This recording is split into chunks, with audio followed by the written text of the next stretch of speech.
Hello, Shri Swami Samarth. कसे आहात मंडळी तुम्ही सगळे? तर सकाळची सुरुवात मस्त अशा देवपूजेने झालेली आहे. तर सगळ्यात पहिला तरी मी चहा घेतला, कारण दिवस आपला चहाशिवाय जात नाही काहीही झालं तरी. आणि आज होता शुक्रवार, तर आज होता नॉनव्हेजचा बेत. म्हणजे असा काही फारसा काही हे नव्हता, पण आज अंडा करी आज बनवायची होती. त्यामुळं म्हटलं की चला पटपट आवरून घ्यायचं. ऊन आलं की परत खिडकीतून ऊन खूप जास्त येतं आणि आता उकाडा खूप आहे यावेळेला. त्यामुळं गॅसपाशी उभारायचं सुद्धा मुश्किल आहे. त्यामुळं लवकर आवरून घेतो मी सकाळीच.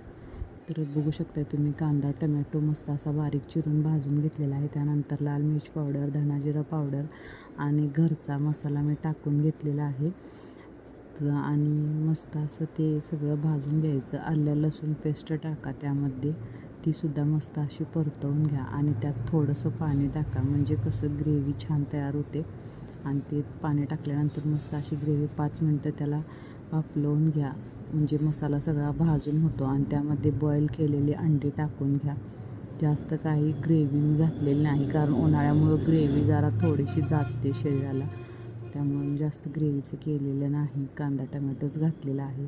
तुम्हाला माझी रेसिपी आवडली तर नक्की मला कमेंटमध्ये सांगा. आणि त्यानंतर तीळ जिरं मी मस्त असे भाजून घेतलेले आहेत.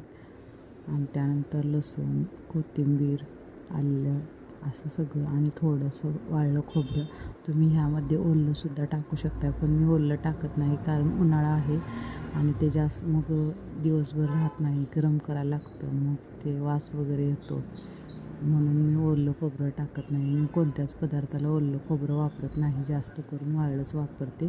मी खोबरं किसून वाळवत लावते उन्हाला. त्यामुळं कसं खोबरं आपल्याला म्हणजे जास्त दिवस जातं आणि रोज उठून खोबरं बारीक करावं लागत नाही. आणि त्यानंतर मग त्यामध्ये धना जिरा पावडर, लाल मिर्च पावडर आणि थोडंसं घरचा मसाला टाकला. ही मी आमटी करत आहे मसाल्याची, अंड्याबरोबर अंडा करीबरोबर मसाल्याची आमटी करणार आहे. तर बघू शकता तुम्ही, मस्त अशी ग्रेव्ही भाजून घ्यायची आणि त्यामध्ये कोथिंबीर टाकायची. आणि आता अंडा करी आहे म्हटल्यावर भाकरी तर पाहिजेच, कारण कोणताही नॉनव्हेजचा पदार्थ असू दे त्यामध्ये भाकरी चांगली लागते. चपातीबरोबर नाही ते चांगलं वाटत. तर मी भाकरी करायला घेतल्या, मस्त अशा भाकरी थापल्या. बघू शकता तुम्ही, मी पळपुटावरच भाकरी थापते. मला परातीत भाकरी सरकत नाही, त्यामुळे मी पळपुटावर मस्त अशी गोल भाकरी थापून घेते. बघू शकता तुम्ही किती छान भाकरी झालेली आहे. माझ्या मते तर ही माझ्यासाठी खूप चांगली भाकरी आहे. तुमच्या मते काय?